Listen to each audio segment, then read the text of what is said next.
यही बहाना था ना दानिया का, हमारे घर में तो कोई कमाने वाला ही नहीं है। अब तो रोकेगा ना अपनी बहन की डॉक्टरी की पढ़ाई को। या तो मुझे तुम्हारी बात समझ नहीं आई, या मैं गलत समझी थी कि तुम वाकई स्कॉलर हो।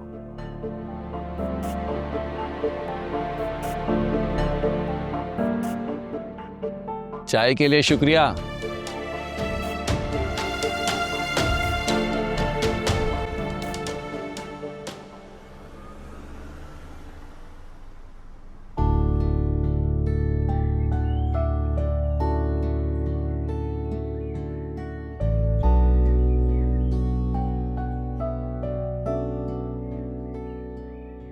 हेलो आदिया। अरे मैं तुम कब आया?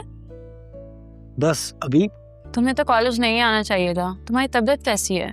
कितनी अच्छी हो तुम, कितना ख्याल है तुम मेरा। Thank you. अच्छे तो तुम हो। तुमने अपनी जान की बात से लगा के इंसानी चैनल पे।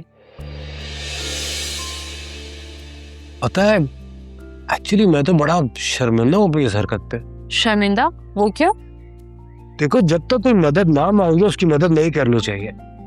अब तानिया को देखो, तानिया खुददार लड़की है, ये अपने हिस्से की गोलियां खुद खा सकती है। मुझे तो लगा मैंने बिला वजह इसकी जान बचा के इसकी खुददारी को ठेस पहुंचाई। मैं कभी भी इतनी खुददार नहीं थी और ना मैं अब इतनी खुददार हूँ कि किसी का एहसान भूल जाऊं। थैंक्स मैं तुम्हें पहले भी कर चुकी हूँ और अब भी कर रही हूँ, लेकिन इतना मैं तुम्हें बताना जरूरी समझती हूँ कि एहसान जताने से उसकी वैल्यू कम हो जाती है।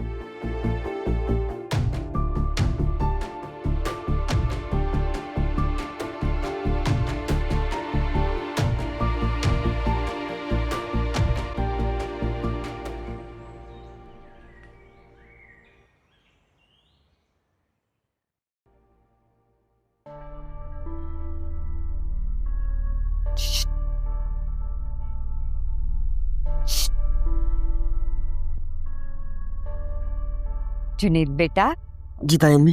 वो जरा कमरे में चल के देखो, पता नहीं लाइट ही नहीं जल रही है, जरा चल के देख लो। अच्छा, आइए। क्या हुआ? मैं कोशिश कर रही हूँ लेकिन हो ही नहीं रही।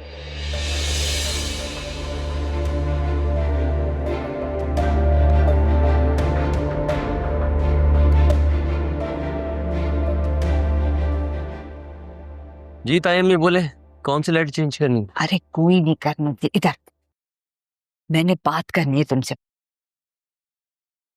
जाहिद बता रहा था कि तुम कोई काम करना चाह रहे हो। जी तायम्मी, करना तो चाह रहा हूँ। और उसने मुझे बोला है कि तुम्हारे लिए टैक्सी ले ली है उसने। जी ले तो ली है। और ये भी बता रहा था कि तकरीबन 4 से 5 हजार की रोजाना की तुम्हारी कमाई है। तायम्मी, अगर मैं कंफर्म नहीं है, लेकिन सारे खर्चे वर्चे निकाल के रोज के 3 से 4 हजार रुपए बच जाया करेंगे। अरे बच तो जाएंगे ना। खैर है, अब तुम ये सोचो कि महीने के आखिर में तुम्हारा सारा खर्चा वर्चा निकाल के तकरीबन 60 से 70 हजार हमारी जेब में आएंगे मेरा बच्चा। हाँ, वो बच तो जाएंगे। बस बेटा, मैं चाहती हूँ कि तुम अपने पैरों पे खड़े हो जाओ, ताकि मैं आयजा और तुम्हारी शादी का ना बस ऐलान कर दूं खुशी खुशी। खुश हो गए तुम? करवा ली अपनी बेइज्जती? अपनी महबूबा की जुबान से हुई हुई बेइज्जती और उसके हाथ का खाया हुआ थप्पड़ दोनों बहुत ही नर्म और नाजुक और खुशबूदार होते हैं, बिल्कुल फूल की तरह। कौन सी महबूबा? किस चक्कर में हो भाई? एक तरफ तुमने उसकी बहन से मंगनी करवा रखी है और दूसरी तरफ उसी को महबूबा मानते हो। कौन सी मंगनी? तो बचपन तक किया हुआ आराम का एक फैसला था और वो मंगनी टूट जाएगी। कैसे टूट जाएगी? मैं तुम्हें कह रहा हूँ ना, वो मंगनी टूट जाएगी। तुम आग की दरिया में खुद कूद रहे हो। जिस लड़की को तुम पसंद करते हो ना, वो तुम्हें अपने बहन का होने वाला शौहर मानती है, और वो मिजाज की इतनी तेज है कि अगर तुम उसकी बहन को टुकराओगे तो वो तुम्हें अपनाएगी क्या? यार हो जाएगा सब। कैसे हो जाएगा? यार देख, जैसे मैं सबकी नजर में एक मेडिकल स्टूडेंट हूँ, लेकिन पढ़ लिटरेचर रहा हूँ, उसी तरह मैं सबकी नजरें में सुंदल का मंगेतर हूँ, लेकिन शादी मेरी तानिया से होगी। तुम सोचो अगर तुम्हारे डैड को वाकई में पता चल गया तो? कैसे पता चलेगा? ये ऐसे पता चलेगा उनको। डैड जी, सामने तुम डैड। बेटा, मुझे पता चला तो तुम घर आ जाए और मुझसे मिले बगैर चले गए। ये जो मैंने कहा था आप किसी कॉन्फ्रेंस में बिजी हैं, इसलिए फिर मैं चला गया था। अच्छा ठीक है, मैं आज जल्दी घर आ रहा हूँ, तो पॉसिबल हो तो मुझसे मिल के जा। ओके, ठीक है, आ जाऊंगा। खुदा हाफिज।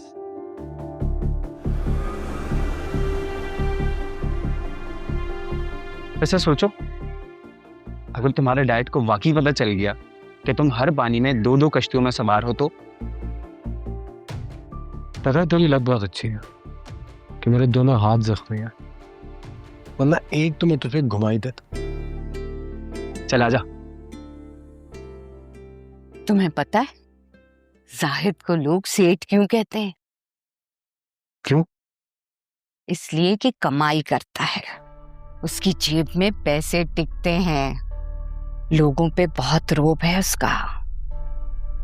बस बेटा यकीन करो, तुम्हारी माँ से ज्यादा मैं तुम्हें दिल से चाहती हूँ। बस ये ना हो कि तुम कमाने के बाद अपनी ताई को ना भूल जाना। कैसी बात कर रही है ताई अम्मी, मैं आपको कैसे भूल सकता हूँ? और ये जो तुम्हारी माँ रोज तुम्हें ताने देती है ना, उसके भी दांत खट्टे हो जाएंगे। लेकिन भैया एक बात कहूँ, वो जो तुम्हारे साथ सुलूक करते हैं ना, दुश्मन के औलाद के साथ भी ऐसा सुलूक ना हो जैसे तुम्हारी माँ तुम्हारे साथ करती है। वैसे बेटा इंसान की असल जिंदगी जो है ना, वो शादी के बाद शुरू होती है। ऐसा ना हो कि तुम अपनी माँ की बातों में आकर अपनी बीवी के हुकूक ही भूल जाओ। ताई अम्मी, मुझे शरीयत का अच्छी तरह पता है। हाँ, मैं भी कौन सी गैर शरई बात कर रही हूँ। तुम्हें तो पता है कि सास बहुओं का कैसे झगड़ा होता है। अब शादी के बाद सासें जो हैं बहुओं से क्यों जलती हैं वाला? इसलिए क्योंकि वो समझती हैं कि शादी के बाद सारी कमाई बेटा अपनी बीवी को दे देगा और अपनी बीवी को सारा वक्त देगा।